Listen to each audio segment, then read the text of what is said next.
Hello everyone, कशा आहात सगळे? जर तुम्ही सरकारी नोकरीच्या तयारीत असाल आणि वनरक्षक आणि पोलीस कॉन्स्टेबल यापैकी कोणता पर्याय निवडायचा याबद्दल कन्फ्युजन असेल, तर आजचा व्हिडिओ तुमच्यासाठी आहे. मी स्वतः या दोन्ही भरती प्रक्रियेत सहभागी झाले आहे.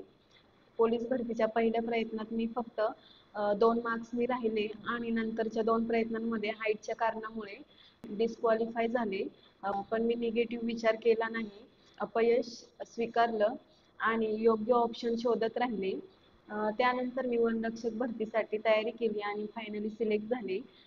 त्यामुळे माझ्या स्वतःच्या एक्सपिरियन्समधून मी तुम्हाला या 2 जॉब्सचे फायदे आणि तोटे क्लिअरली एक्सप्लेन करणार आहे. ज्यामुळे तुम्ही तुमच्या करिअरसाठी बेस्ट डिसिजन घेऊ शकता. तर जबाबदाऱ्या आणि कामांचे स्वरूप पोलीस कॉन्स्टेबल म्हणून लॉ अँड ऑर्डर मेंटेन करणं हे मेजर रिस्पॉन्सिबिलिटी असते.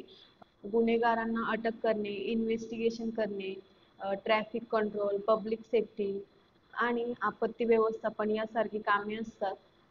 त्यानंतर आता आपण वनरक्षकसाठी काय जबाबदाऱ्या असतात, तर वन संवर्धन आणि वन्यजीव संरक्षणाची जबाबदारी असते. परत जंगलात गस्त करणे, तस्करी आणि अवैध वृक्षतोड थांबवणे, त्याचप्रमाणे वन्य प्राण्यांचे संरक्षण करणे हे मुख्य कामं असतात. त्यानंतर आपण फिजिकल टेस्ट आणि ट्रेनिंग पाहूयात. तर पोलीस कॉन्स्टेबलसाठी फिजिकल टेस्टमध्ये 100 मीटर धावणे, 800 मीटर धावणे आणि शॉर्टपुट म्हणजेच गोळाफेक असते. अ, त्यानंतर आपण वनरक्षकसाठी फिजिकल टेस्ट कशी असते ते पाहूयात. तर फिजिकल टेस्ट ही स्टॅमिनावर आधारित असते. 3 ते 5 किलोमीटर धावणे आणि 16 ते 24 किलोमीटर चालणे म्हणजे 4 तासात पूर्ण करणे याचा समावेश असतो. तर हे फिजिकल पोलीस भरतीपेक्षा वेगळे आहे. इथे वेग नाही तर स्टॅमिना, सहनशक्ती महत्त्वाची असते. तर जंगलात राहून ट्रेनिंग घेतलं जातं. ट्रेकिंग, वन्यजीव व्यवस्थापन आणि जंगलात टिकून राहण्यासाठी लागणाऱ्या स्किल्स शिकवल्या जातात.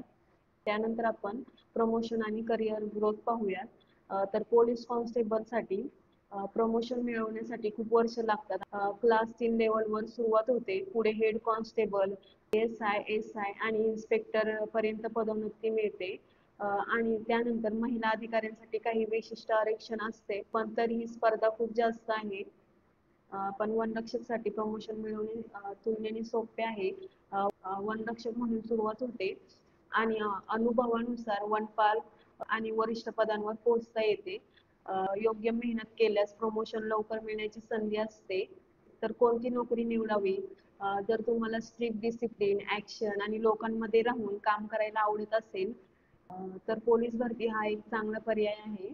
पण त्यासाठी स्पर्धा खूप जास्त आहे. जर तुम्हाला निसर्गाच्या सानिध्यात राहून काम करायला आवडत असेल, स्वतंत्रपणे जबाबदाऱ्या सांभाळायच्या असतील आणि वन्यजीव संरक्षणाची आवड असेल तर वनरक्षक हा एक चांगला पर्याय ठरू शकतो.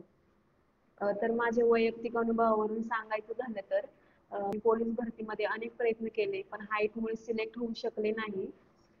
पण मी नकारात्मक विचार करण्यापेक्षा मी वनरक्षक भरतीकडे वळले आणि तिथे यश मिळवलं. त्यामुळे तुम्हीही परिस्थितीनुसार योग्य निर्णय घ्या आणि स्वतःसाठी बेस्ट करियर ऑप्शन निवडा. तुमच्या मते कोणती नोकरी चांगली वाटते हे कमेंटमध्ये नक्की सांगा. तर तुम्हाला ही माहिती कशी वाटली कमेंट करून नक्की सांगा आणि माझा व्हिडिओ आवडला असेल तर लाईक करा, शेअर करा आणि नवीन असाल तर चॅनलला सबस्क्राईब करायला विसरू नका. Thank you.